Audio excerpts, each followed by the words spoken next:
Hello, hello. My name is Amanda Onochie, founder and CEO of AV Community Development Solutions, and this is the official project recap of Healing Through Storytelling.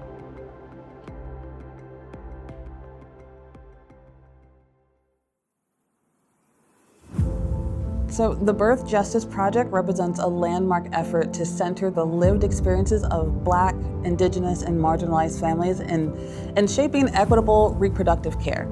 Through a collaborative anthology and community engagement process, the project documented and elevated narratives that expose systematic barriers, including predatory use of isolation, medical abandonment, inhumane treatment, and implicit and explicit provider bias.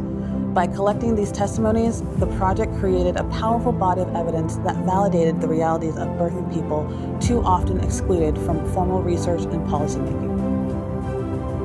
Now, so this is actually the first telling of the saga that has been this project. It actually started in 2022.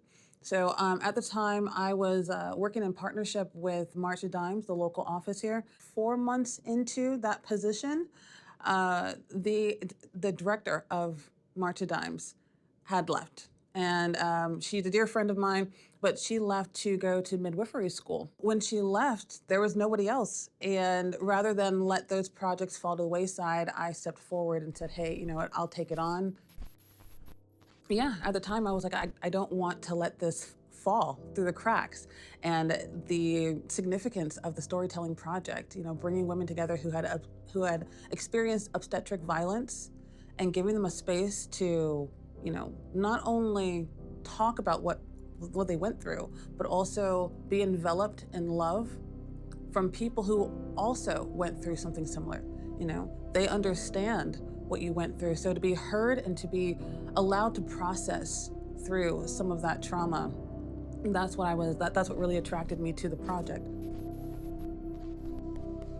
When we thought to have this conversation, this discussion, the project was going to include 60 women from San Antonio, those individuals who had self-reported experiencing obstetric violence.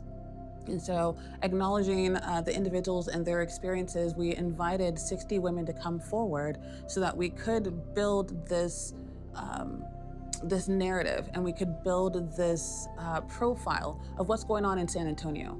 Because oftentimes when we think about reproductive justice, and we think about these case studies, it's in Iowa, it's in California, it's in our backyard. And so let's pause and let's zoom into that. And the parties that were at the table, so that would be UT San Antonio, it was the Esperanza Peace and Justice Center. We also had the March of Dimes local office. So the project actually evolved.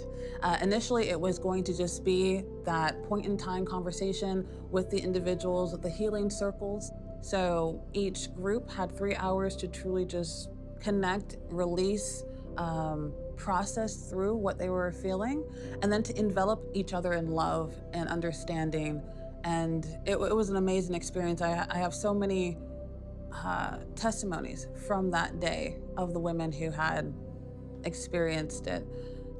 Acknowledging all of that and acknowledging the trauma that these women had gone through, these individuals, we had decided to like do something more with it. We're like, what can we do? And so we then discussed creating an anthology. Funny enough, one of the individuals that I was working with on my team, she had said that word is too hard. They don't understand that. That word is too difficult. It's like, well, then let's teach them the definition. Let's share this scholarship. And so, again, UTSA, they were the strongest partner that I've ever worked with when it comes to community-based participatory research.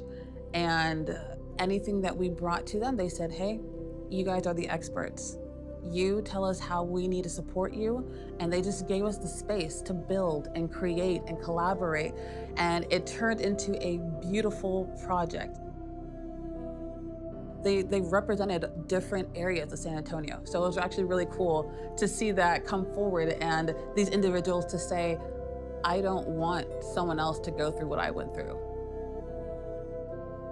Acknowledging where everyone was, not everyone was, used to writing. Some people haven't written since, high school.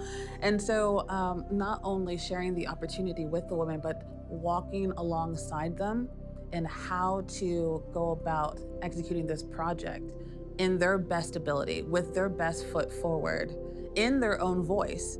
It was really awesome to see the individuals like fully take on the project and to embody exactly what we were looking to support them with.